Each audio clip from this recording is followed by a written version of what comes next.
So the first thing we're going to do is we're going to move our takeoff location to this specific area. And to do that, we simply click on this button right here, and we will, in fact, perhaps even launch the UAV out here in this pier just to be extra careful.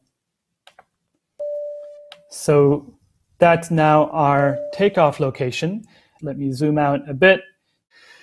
So now we have here basically the landing spot for the UAV. But here we're going to want to actually land somewhere else. There's not much space here. It's close to water. We definitely don't want the UAV landing in water.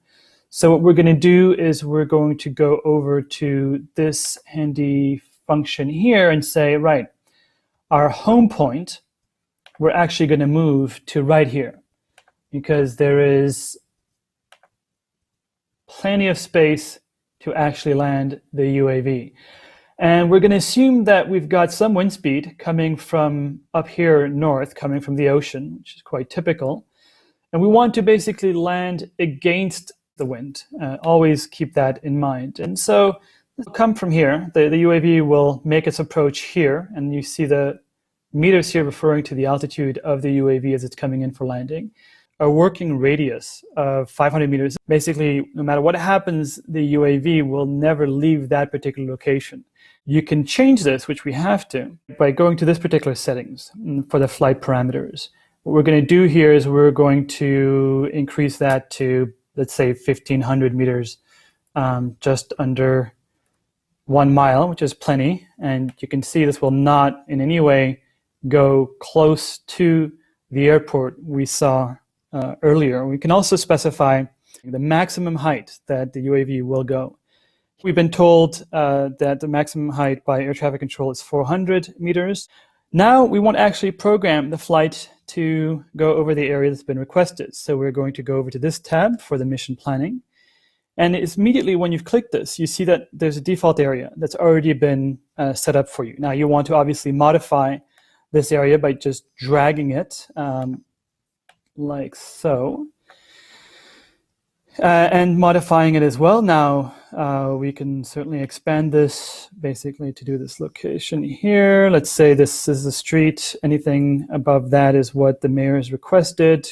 There's within this area the hospital, downtown Tacloban.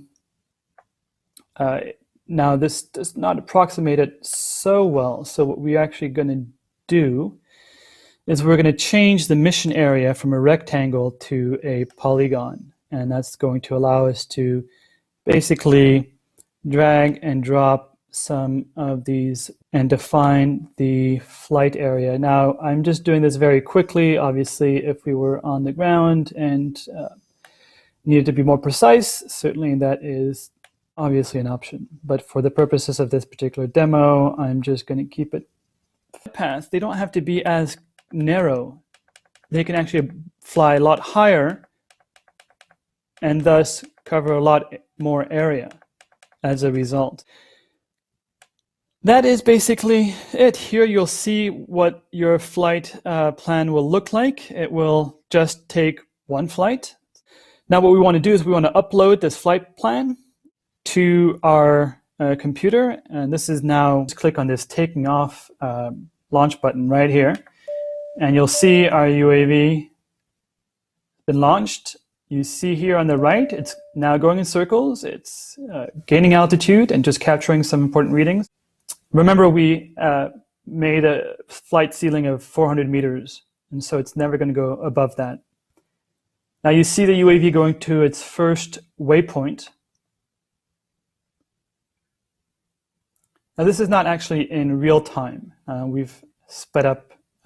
But if we wanted to actually just view the entire flight plan in real time, we would just go a lot slower and click on the play feature here. Now what you see with these rectangles, and if you hear that clicking sound, that is basically the camera that's on board the UAV taking pictures. And it gives you a sense of just how much area and what area the camera is capturing as it is following its programmed flight path. So let's go a little faster now as well.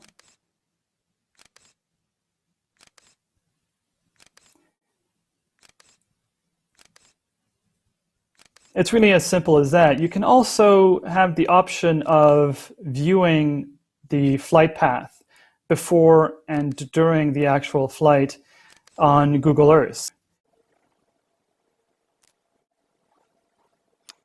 So this allows us to zoom in directly in the area that we've designated for the flight plan. We can actually zoom in a bit more and have a look from various different angles, and let's see if we can actually spot the UAV. Yep, it's right there.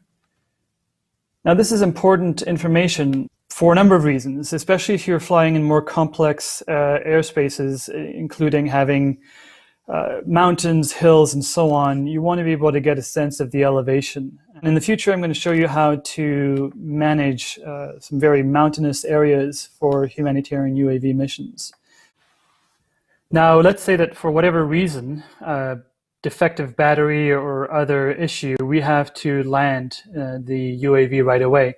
Clicking on the Go Land function, obviously decreasing altitude right here as it follows the pre-programmed route.